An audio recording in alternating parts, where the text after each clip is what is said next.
Sebagai fenomena gunung es, tindak kekerasan terhadap perempuan tiap tahun semakin meningkat. Tahun 2014 misalnya, laporan terkait kejadian ini di Departemen Agama mencapai hampir 300.000 laporan. Iya betul, yang mirisnya ini lebih dari separuhnya justru terjadi di ranah rumah tangga ya Peter. Ya. Area yang seharusnya menjadi tempat teraman bagi kaum hawa. Dan berikut agenda Kasnet 5.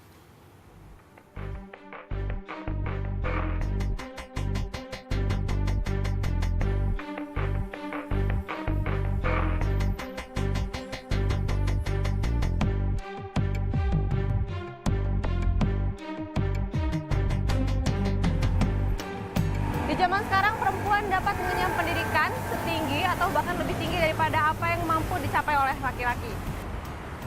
Namun ternyata kemajuan tersebut tidak mampu mengurangi tindak kekerasan terhadap perempuan.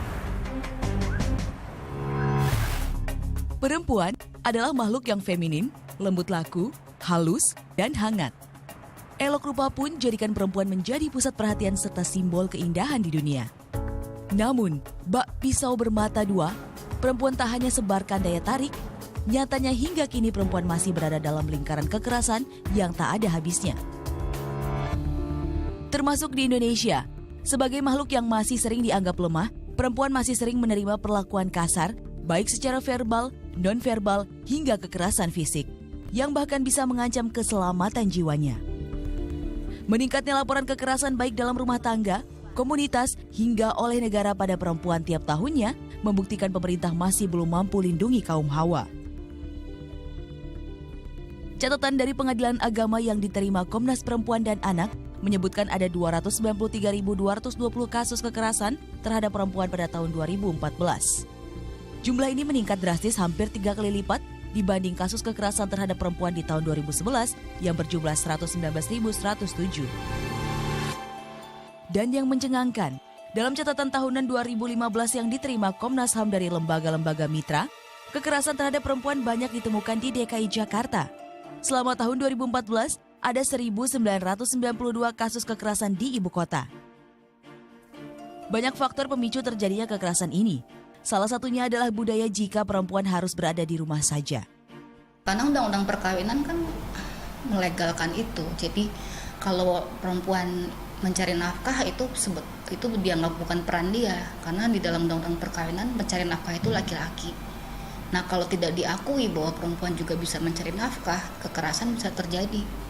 Tidak hanya hukum saja, tapi juga budaya kita masih lebih menginginkan perempuan itu di rumah. Dari sekian banyak tindak kekerasan, 68% kasus justru terjadi dalam ranah rumah tangga. Kekerasan dalam rumah tangga ini melingkupi kekerasan terhadap istri, kekerasan terhadap anak perempuan, kekerasan dalam pacaran, kekerasan dari mantan suami dan mantan pacar, serta kekerasan terhadap pekerja rumah tangga. Kekerasan fisik bahkan yang paling banyak dialami perempuan, disusul kekerasan secara psikis, seksual, dan ekonomi.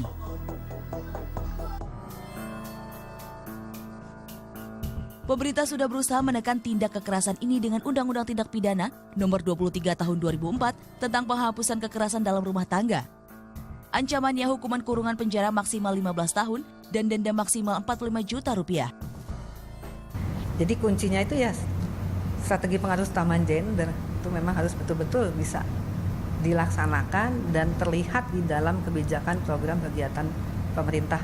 Nah, khusus untuk kekerasan tentu kita sudah punya kebijakan juga ya. Setiap provinsi itu harus, kabupaten kota harus punya sistem perlindungan perempuan dan anak. Itu melalui Pusat Pelayanan Terpadu Perempuan dan Anak. Nah, inilah yang harus kita pastikan ini berjalan dengan baik. Selain memberi sarana tempat pengaduan, pemerintah dituntut berperan aktif dalam mendidik para perempuan Indonesia agar tahu, mau, serta berani melawan kekerasan terhadap dirinya. Kekuatan terbesar seorang perempuan ada pada dirinya sendiri. Berani berkata tidak, mampu bentengi diri dari kesewenang-wenangan dan buktikan bahwa perempuan pantas dicintai tanpa dapatkan kekerasan. Anissa Fikasari, Robi Eka Putra melaporkan untuk NET.